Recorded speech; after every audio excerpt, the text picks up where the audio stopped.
шумном современном офисе одной из крупнейших корпораций города кипела работа. Сотрудники в элегантных костюмах спешили на встречи, звонки не умолкали, а воздух был наполнен напряжением и амбициями. Но в этот день в офисе появилась новая уборщица. Молодая девушка в скромной голубой форме с аккуратно собранными волосами и внимательным взглядом. Она молча протирала столы, подметала пол и старалась не привлекать к себе внимания. Никто не знал, что на самом деле она дочь владельца компании, миллиардерша, решившая провести неожиданный эксперимент. Она хотела увидеть настоящие лица сотрудников, узнать, как относятся к тем, кто стоит ниже по корпоративной лестнице. Особенно, как ведет себя генеральный директор, человек, которому ее отец доверял управление огромной корпорацией. И уже с первых минут ее пребывания в офисе стало ясно — этот эксперимент откроет много тайн. Первое, что она заметила, — это атмосфера страха. Сотрудники разговаривали шепотом, приглядывались, здесь старались не попадаться на глаза начальству. Но самым пугающим был сам генеральный директор, Артем Соколов. Высокий, уверенный, с холодным взглядом, он шагал по офису так, будто был его единственным владельцем. «Почему здесь так грязно?» Раздался резкий голос. Она подняла голову. Артем стоял прямо перед ней, его темный костюм идеально сидел, а во взгляде читалось раздражение. «Простите», — спокойно ответила она и продолжила вытирать стол. «Прости». Он усмехнулся. «Ты должна извиняться не словами, а делом. Работай быстрее». Сотрудники вокруг притихли. Все знали, что лучше не перечить Соколову. Он был жестоким, требовательным и беспощадным к тем, кого считал ниже себя. Проходя мимо нее, он брезгливо посмотрел на ведро с водой и поморщился.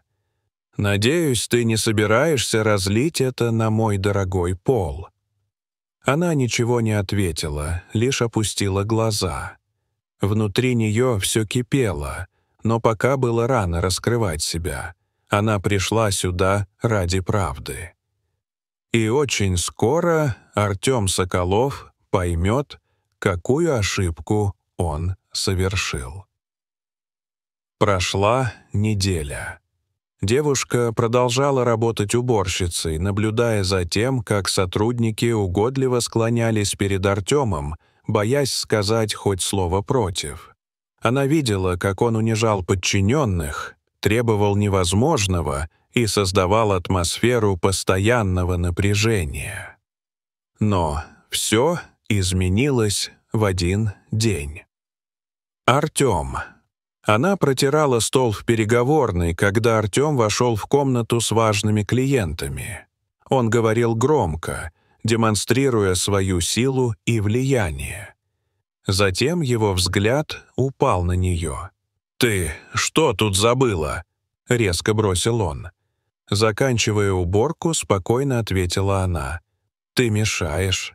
Выйди немедленно». Девушка сделала шаг назад, но задела ведро с водой, и несколько капель упали на пол. Этого оказалось достаточно. Артем схватил стакан с водой со стола и, даже не задумываясь, вылил его ей на голову. «Может, так тебе будет проще научиться выполнять работу правильно». Офис замер. Никто не мог поверить, что он сделал это. Некоторые сотрудники вытащили телефоны, записывая происходящее. Но девушка не изменилась в лице. Она просто села, спокойно вытерла воду с лица и посмотрела прямо в его глаза. «Вы уверены, что хотите так со мной разговаривать?» Артем усмехнулся. «Почему бы и нет? Ты здесь никто, просто уборщица». Она улыбнулась. Спокойно, уверенно. «Ну что же, значит, пришло время раскрыть карты. Тишина в комнате стала невыносимой. Никто не был готов к тому, что произойдет дальше. В комнате повисла напряженная тишина. Артем, скрестив руки на груди, с презрением смотрел на нее, ожидая, что она сбежит в слезах. Но девушка не двигалась. Она медленно встала, стряхнула с себя остатки воды и уверенно произнесла: «Мое имя Виктория Павлова. Я дочь владельца этой компании». Наступила гробовая тишина. Клиенты приглянулись, сотрудники в ужасе замерли, а Артем побледнел, будто увидел призрак. «Чё что?» — выдавил он, пытаясь улыбнуться. Какая-то глупая шутка. Виктория достала телефон, нажала несколько кнопок и показала всем фото ее вместе с отцом на встрече с топ-менеджерами компании. Затем она повернулась к потрясенному директору. «Последнюю неделю я наблюдала, как ты обращаешься с людьми, как унижаешь сотрудников, заставляешь их бояться тебя. Сегодня ты показал, кто ты есть на самом деле». Артем сглотнул, но быстро вернул свое обычное надменное выражение лица. «Послушай, это какое-то недоразумение. Я не знал, кто ты». «Именно», — требила она его, — «ты не знал. И это показывает, как ты ведешь себя с теми, кого считаешь ниже себя». Люди в офисе затаили дыхание. Все ждали, что будет дальше.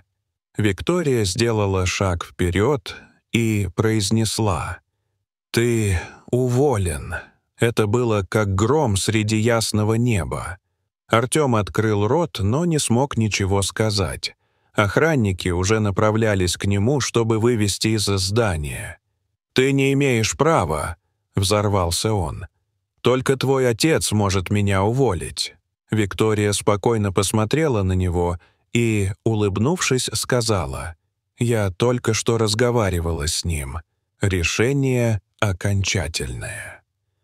Артема схватили за руку, но он дернулся, вырываясь. «Это все подстава!» — закричал он. «Вы еще пожалеете!» Но никто не обратил внимания на его слова. Люди вокруг смотрели на Викторию с восхищением. Она лишь тихо сказала: «Теперь в этой компании все изменится». Артема Соколова вывели из здания под взглядами десятков сотрудников. Кто-то испуганно отводил глаза, но многие наблюдали за этим с облегчением. Человек, которого все боялись, теперь был никем. Виктория наблюдала за этим спокойно. Она видела страх в глазах людей, которые привыкли работать под давлением. Но сегодня все изменится. Она встала в центре офиса и громко сказала: «С этого дня наша компания станет другой. Больше не будет страха, унижений и несправедливости.